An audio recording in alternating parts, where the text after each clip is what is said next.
Bengal safe Murshidabad জেলায় ফার্নিচারের জগতে এক পরিচিত ও প্রতিষ্ঠিত নাম। বেঙ্গল সেফ 57 বিবি সেন রোড, বহরমপুর, মুর্শিদাবাদ।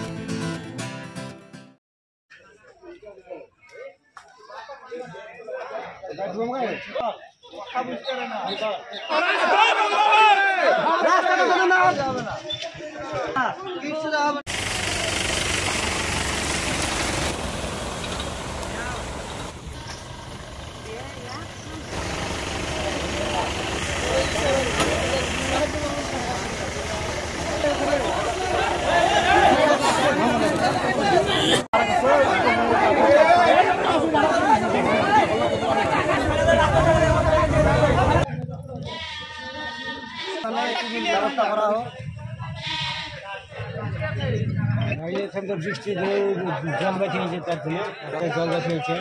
একটা বন্ধ করে রেখেছে কারা গ্রামের লোকেরা, কারা এর জন্য দেখি আপনারা দাঁড়িয়েছেন তাহলে।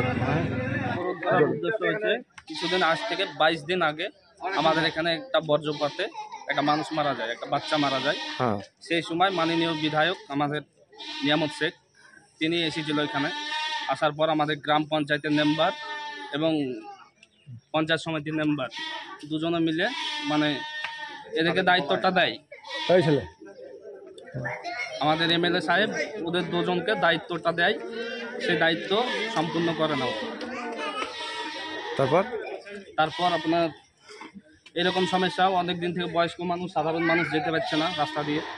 এইসবই মেনলি কি দাবি তোমাদের? মেন দাবি রাস্তাটা ঠিক করা হোক, বা পাশ দিয়ে এই সাইডটা দিয়ে একটা হাইড্রেনের ব্যবস্থা করে দিই, জল নিকাশির ব্যবস্থা। বাস। কতক্ষণ ধরে চলবে? চলবে ঘন্টা 3 চলবে। অনেকদিন থেকে আমাদের রাস্তাতে জল জমে রাখছে, জল জমে থাকছে, কিন্তু জলের কোনো ব্যবস্থা হচ্ছে না। অনেকজন আসছে, মানুষজন যাতায়াতে খুব অসুবিধা হচ্ছে, পায়ে হেঁটে যাওয়া সমস্যা খুব। বয়স্ক লোকগুলা কাছে মসজিদ যাচ্ছে, নামাজে যাতে খুব সমস্যা হয়েছে। বাচ্চা কাচ্চা রাস্তাঘাটে হাঁটা খুবই সমস্যা। তাই একটু আমরা অবরোধ করে রেখেছি। কি ব্লকে জানিয়েছেন? ব্লককে জানানো হয়নি তো, তবে এমনি জনসাধারণ মানুষ যদি মানে ভিডিওর মাধ্যমে জানতে পারে। তাই কতদিন ধরে এই রাস্তায় জল জমে থাকে? মোটামুটি 3 বছর। 3 বছর ধরে। 3.5 বছর। কি চাইছো এখন? কি চাইছো? রাস্তার ব্যবস্থা জল জমা না থাকে, পাশে হাইড্রেন আছে, তাও জল ঢোকে না। হাইড্রেনের জল যায় না, বড় সমস্যা জলটাকে। বেঙ্গল সেফ মুর্শিদাবাদ জেলায় ফার্নিচারের জগতে এক পরিচিত ও প্রতিষ্ঠিত নাম। বেঙ্গল সেফ 57 বিবি সেন রোড, বহরমপুর, মুর্শিদাবাদ।